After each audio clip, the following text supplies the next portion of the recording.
सुस्वागतम दोस्तों, मैं संजय शिंदे आप सभी का स्वागत करता हूं ऑनलाइन वीडियो के अंतर्गत। आज हम बाल महाभारत कथा के अंतर्गत अध्याय 8 देख रहे हैं, जिसका शीर्षक है द्रोणाचार्य। तो चलिए शुरू करते हैं हम। द्रोणाचार्य आचार्य द्रोण महर्षि भारद्वाज के पुत्र थे। पांचाल नरेश का पुत्र ध्रुपद भी द्रोण के साथ ही भारद्वाज आश्रम में शिक्षा पा रहा था। दोनों में गहरी मित्रता थी। कभी कभी राजकुमार ध्रुपद उत्साह में आकर द्रोण से यहाँ तक कह देता था कि पांचाल देश का राजा बन जाने पर मैं आधा राज्य तुम्हें दे दूंगा। शिक्षा समाप्त होने पर द्रोणाचार्य ने कृपाचार्य की बहन से ब्याह कर लिया। उनसे उनके एक पुत्र हुआ, जिसका नाम उन्होंने अश्वत्थामा रखा।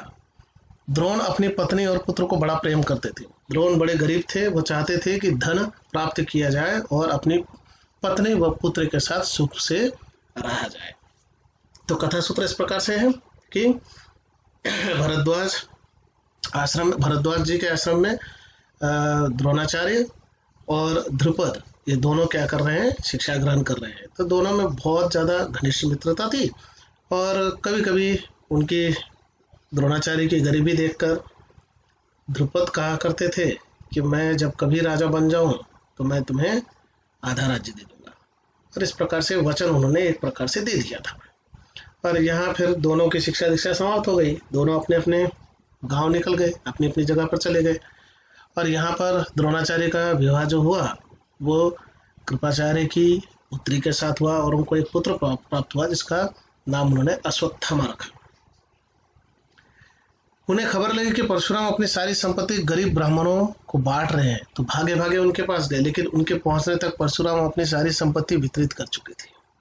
तो एक बार उनको कहीं से खबर लग गई कि ब्राह्मणों को जो है परशुराम जी अपनी सारी संपत्ति बांट रहे हैं और एक प्रकार से वो संन्यास लेकर जा रहे हैं यहाँ से, तो इसलिए अपनी संपत्ति बांट कर जा रहे थे। तो द्रोणाचार्य भी वहां पर पहुंचे, लेकिन उन्हें पहुंचने में विलंब हो गया और तब तक सारी संपत्ति परशुराम बांट चुके थे और वन गमन की तैयारी कर रहे थे। द्रोण को देखकर वो बोले, ब्राह्मण श्रेष्ठ, आपका स्वागत है, पर मेरे पास जो कुछ था वो मैं बांट चुका हूँ। अब यह मेरा शरीर और धनुर्विद्या ही है, बताइए मैं आपके लिए क्या करूं। तब द्रोण ने उनके सारे अस्त्रों के प्रयोग तथा रहस्य सिखाने की प्रार्थना की। और इस प्रकार से फिर द्रोण ने देखा कि अब परशुराम के पास तो कुछ भी नहीं बचा है, तो उन्होंने उनसे उनका ज्ञान मांग लिया। सारे अस्त्रों की जानकारी उन्होंने ले ली। तो परशुराम ने यह प्रार्थना स्वीकार कर ली और द्रोण को धनुर्विद्या की पूरी शिक्षा दे दी। कुछ समय बाद राजकुमार द्रुपद के पिता का देहावसान हो गया और द्रुपद राजगद्दी पर बैठा। द्रोणाचार्य को जब द्रुपद के पांचाल देश की राजगद्दी पर बैठने की खबर लगी तो वह सुनकर वह बड़े प्रसन्न हुए और राजा द्रुपद से मिलने पांचाल देश को चल पड़े। उन्हें गुरु के आश्रम में द्रुपद की लड़कपन में की गई बातचीत याद थी।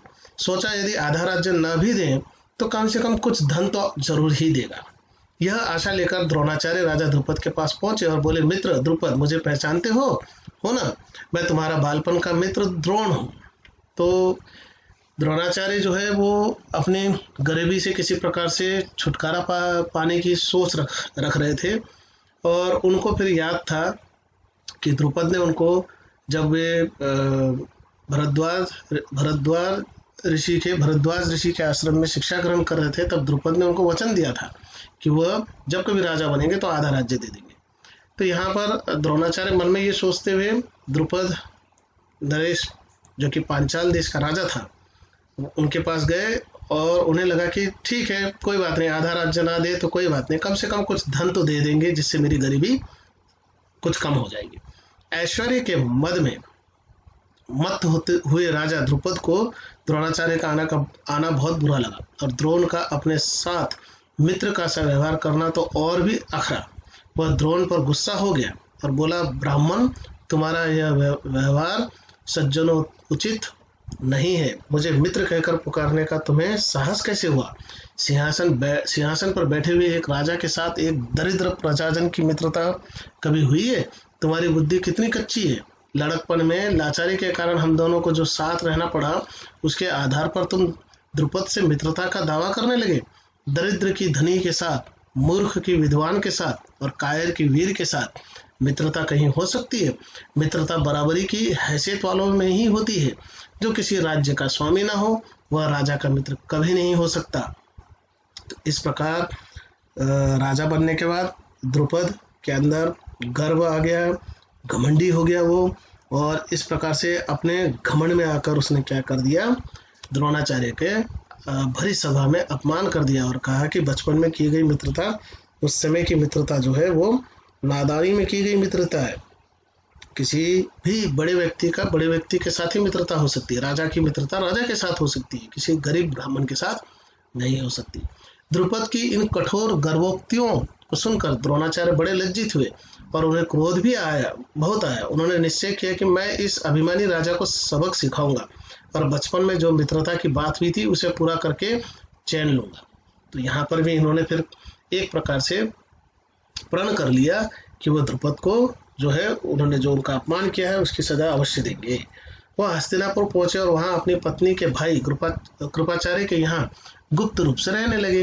एक रोज हस्तिनापुर के राजकुमार नगर से बाहर कहीं गेंद खेल रहे थे कि इतने में उनकी गेंद एक कुएं में जा गिरी। युधिष्ठिर उसको निकालने का प्रयत्न करने लगे तो उनकी अंगूठी भी कुएं में गिर पड़ी। सभी राजकुमार कुएं के चारों ओर झांक झांक कर देखने लगे, पर उसे निकालने का उपाय उनको नहीं सूझता था। एक कृष्ण वर्ण का ब्राह्मण मुस्कुराता हुआ यह सब चुपचाप देख रहा था। कृष्ण वर्ण अर्थात थोड़ा सा सावला रंग, काला कृष्ण का अर्थात यहाँ पर है काला। राजकुमारों को उसका पता नहीं था। राजकुमारों को अचरज में डालता हुआ वो बोला, राजकुमारों बोलो, मैं गेंद निकाल दूं तो तुम मुझे क्या दोगे? ब्राह्मण श्रेष्ठ, आप गेंद निकाल देंगे तो कृपाचार्य के घर आपकी बढ़िया दावत करेंगे। तो यहाँ जो है ये पांडव जो है वो कृपाचार्य से शिक्षा ग्रहण कर रहे थे और खेलते खेलते जब कुएं में उनकी गेंद गिर गई तो उस समय का ये घटना का जिक्र इस जगह पर है। और इसलिए युधिष्ठिर ने कहा कि हम जो है आपको भोजन कराएंगे, कहाँ पर? कृपाचार्य के घर पर, क्योंकि युधिष्ठिर को पता नहीं था कि जो द्रोण है वो कृपाचार्य के यहाँ ही रह रहे हैं। युधिष्ठिर ने हंसते हुए कहा। तब द्रोणाचार्य ने पास में पड़ी हुई सीख उठा ली और उसे पानी में फेंका। सीख गेंद को ऐसे जा लगी जैसे तीर, और फिर इस तरह लगातार कई सीखें वे कुएं में डालते गए। सीखें एक दूसरे के सिरे से चिपकती गई। तब आखिरी सीख का सिरा कुएं के बाहर तक पहुंच गया तो द्रोणाचार्य ने उसे पकड़कर खींच लिया और गेंद निकल आई। तो यहाँ सीख जो है एक लकड़ी का एक प्रकार का टुकड़ा है और वो फेंक कर उन्होंने क्या की, इस प्रकार से उसको जोड़ते जोड़ते अपनी शक्ति का प्रदर्शन यहाँ पर द्रोणाचार्य ने किया है और गेंद को ऊपर खींच कर ला लिया है।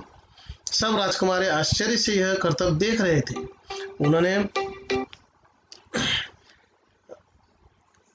राजकुमार आश्चर्य से यह करतब देख रहे थे। उन्होंने ब्राह्मण से विनती की कि युधिष्ठिर की अंगूठी भी निकाल दीजिए।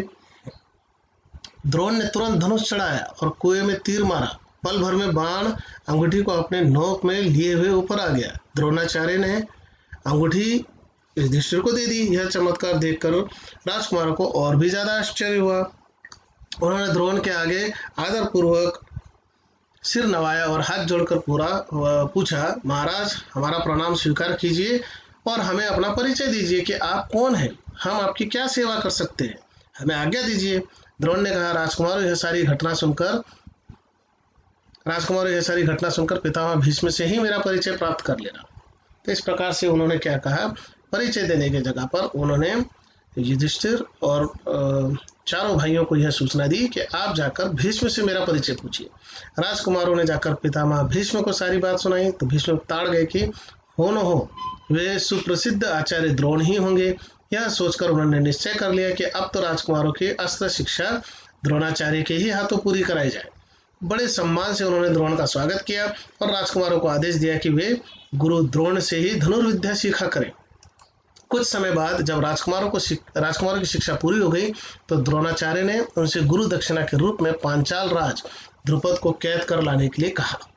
उनके आज्ञा अनुसार पहले दुर्योधन और कर्ण ने द्रुपद के राज्य पर धावा बोल दिया, पर पराक्रमी द्रुपद के आगे वे न ठहर सके, हार कर वापस आ गए।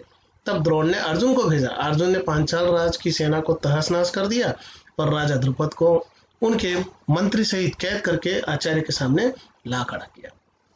तो इस प्रकार से जो घटना जो घटित हुई वो ये कि जब शिक्षा दीक्षा समाप्त हुई तो द्रोणाचार्य ने गुरु दक्षिणा के रूप में सभी शिष्यों को कहा कि वो जो है द्रुपद को पकड़ कर लाकर मेरे पास खड़ा करें।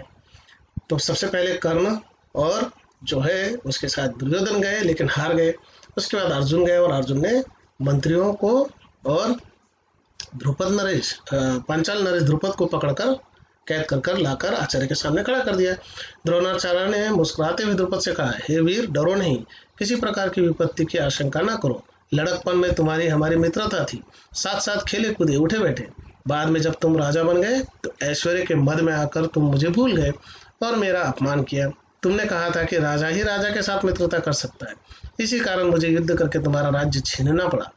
परंतु मैं तो तुम्हारे साथ मित्रता ही करना चाहता हूँ, इसलिए आधा राज्य तुम्हें वापस लौटा देता हूँ, क्योंकि मेरा मित्र बनने के लिए भी तो तुम्हें राज्य चाहिए ना। मित्रता तो बराबरी की हैसियत वालों में ही हो सकती है। तो बड़े व्यंग पूर्वक शब्दों के बाणों से द्रोणाचार्य ने जो है द्रुपद को घायल किया और कहा कि मैं तुम्हारे साथ मित्रतापूर्ण ही व्यवहार करूंगा, लेकिन जैसे कि तुमने कहा था कि राजा की मित्रता राजा के साथ होती है, और तुमने जो वचन देकर जिससे तुम मुकर गए थे कि आधा राज्य राजा बनने के बाद आधा राज्य दूंगा, वह वचन मैं निभाऊंगा और मैं तुम्हें पांचाल का आधा राज्य तुम्हें देता हूँ।